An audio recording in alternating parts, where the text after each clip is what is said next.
तर असे आपले पोहे तयार झाले आहेत. आता पोहे कोणाला आवडत नाही असं फार क्वचित होतं. पण हे पोहे सगळ्यांनाच आवडण्यासाठी ते छान मऊसूत शिजलेले असले पाहिजेत वाफेवरती. त्याचा गोळा पोहे नाही झालेले असले पाहिजेत आणि खाताना ते रुखेसुखेही लागले नाही पाहिजेत. नमस्कार, फूड पॅराडाईजमध्ये मी संगीता तुम्हा सर्वांचं मनापासून स्वागत करते. आज आपण बनवते कांदे पोहे, पण एका खास हटके पद्धतीने. आणि तुम्हीही या पद्धतीनेच पोहे बनवलेत ना, तर तुमचेही पोहे कधी गोळा पोहे होणार नाहीत किंवा ते रुखेसुखेही होणार नाहीत. शिवाय रोजच्या पद्धतीने आपण जे पोहे करतो त्यापेक्षा या पोह्यांना तेलही थोडं कमी लागतं. आता खरं तर ही रेसिपी मी नवशिक्यांसाठी बनवली की त्यांनी कधी पोहे बनवलेत तर त्यांचे ते पोहे कधीच बिघडू नयेत. पण माझी खात्री आहे की त्यांच्यासोबत घरातल्या इतर लोकांनाही ही पद्धत आवडेल आणि तुम्ही परत परत या पद्धतीने पोहे बनवा. चला बघूया कांदे पोह्यांची रेसिपी. बनवण्यासाठी इथे आपण जाड पोहे वापरणार आहोत. जे कांदा पोह्यांसाठी जाड पोहे असतात तेच पोहे मी इथे घेतले. बाकीचंही साहित्य आपण बघून घेऊया. चला, 1 फुल मेजरिंग कप किंवा आमटीची मोठी वाटी इतके पोहे मी इथे शिगोशीत भरून घेतले आहेत. 2 माणसांच्या नाश्त्यासाठी इतके पोहे परफेक्ट होतात. आता तुम्हाला जर 10 माणसांसाठी 20 माणसांसाठी कितीही पोहे बनवायचे असतील तर याच मापाने तुम्ही पोहे घ्या आणि मग बाकीचं साहित्य तुम्ही त्याच प्रमाणामध्ये चेंज करून घ्या. तुमचे पोहे कितीही असले तरी ते बिघडणार नाही. इथे पोहे छान चाळून आणि निवडून स्वच्छ करून घेतलेत मी. आता कांदा 1 कप पोह्यांसाठी मीडियम ते मोठा असा 1 कांदा घेणं आवश्यक आहे, कारण त्याने पोहे उशिरापर्यंत मऊ राहतात आणि कांद्यामुळे पोह्यांना एक नॅचरल स्वीटनेस येतो. आता हा कांदा आपल्याला जाड चिरून घ्यायचा आहे. मी नेहमी असा उभा चिरून घेते. इथेही मी कांदा उभा चिरून घेतला आहे. तर जाड कांद्याने पोह्यांचं टेक्स्चरही छान येतं आणि चवही छान येते. 3 हिरव्या मिरच्या धुवून स्वच्छ पुसून घेतल्यात मी आणि त्याचे तुकडे करून घेतले. मिरच्या तिखट आहेत, तुम्ही तुमच्या चवीप्रमाणे एखादी कमी जास्त करू शकता. कढीपत्ता घेतलाय मी 10 ते 12 पानं स्वच्छ धुवून पुसून घ्यायचं. जिरे आणि मोहरी प्रत्येकी पाव चमचा इतका घेतलाय मी. हिंग पाव चमचापेक्षा थोडं कमी घ्यायचंय. हळद आहे पाव चमचा.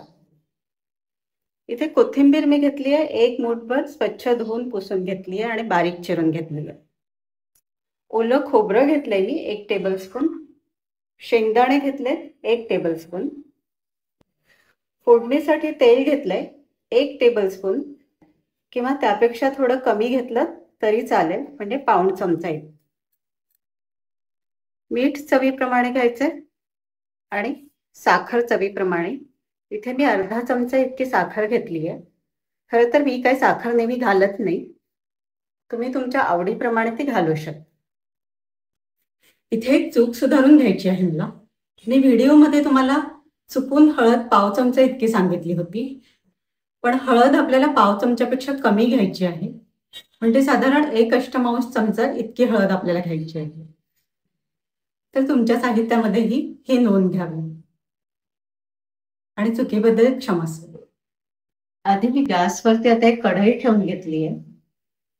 इथे पोहे आपण न भिजवताच घालणार आहोत कढईमध्ये आणि तीच या पोह्यांची खरी ट्रिक आहे. आता हे 1 कप पोहे आपले आहेत, त्यासाठी मी 1 कप इतकंच पाणी घेतलंय आणि हे पाणी मी उकळून घेणार आहे. आपली फोडणी आणि आपला कांदा परतून होईल तोपर्यंत आपलं पाणीही उकळून होईल. तर तुम्ही गॅसवरती किंवा मायक्रोवेव्हमध्ये पाणी उकळून घ्या. मी हा कप मायक्रोवेव्हमध्ये ठेवून देते आणि पाणी उकळून घेते. आता गॅस ऑन करून घेऊया आपण.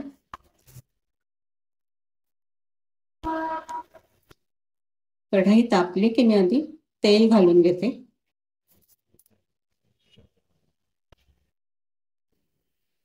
तेल तापलंय आता. त्यामध्ये शेंगदाणे घालून घेते. शेंगदाणे आपल्याला मंद गॅसवरती छान क्रिस्पी होईपर्यंत तळून घ्यायचे. शेंगदाणे झाले तळून इथे एका प्लेटमध्ये आधी काढून घ्यायचे.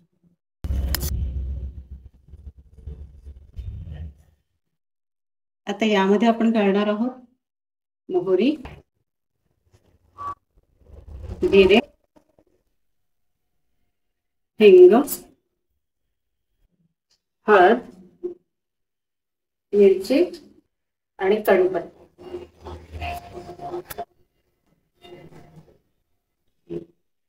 छान परतून घ्यायचं आपल्याला. अगदी थोडंसं पाणी घालायचे. हळद आणि हिंग आपण करपणार नाही.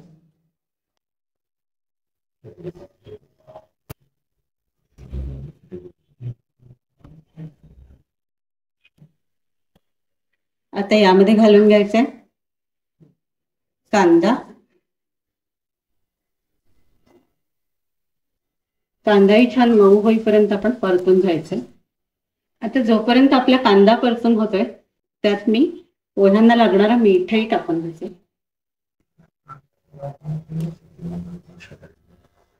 आणि ते परतून घ्यायचे. कांदा आपला परतून झालाय. आता यावर आपले चाळून घेतलेले सगळे पोहे जे आहेत ते मी आज घालते. आणि हे पोहे आपल्याला छान फुलेपर्यंत परतून घ्यायचे. साधारण 5 मिनिटांनी हे पोहे हलके फुलायला लागतात. आणखीन 2-3 मिनिटं आपल्याला हे परतून घ्यायचे.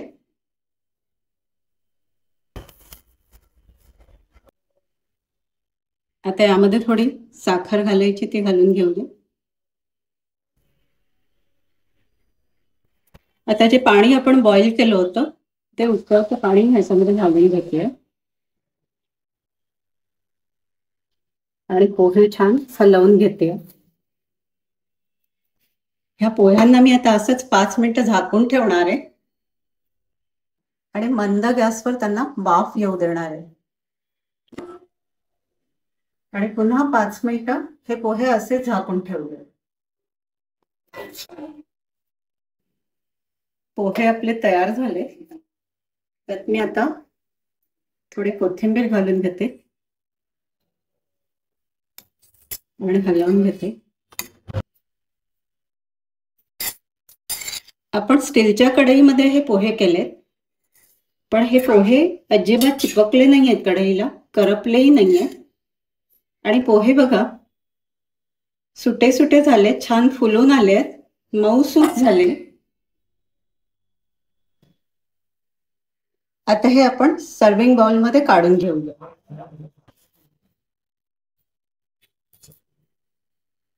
पोह्यांवर शेंगदाणे,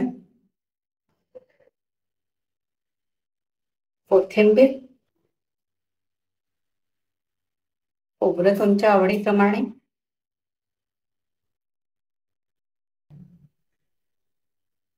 आणि डाळिंबाचे दाणे घालून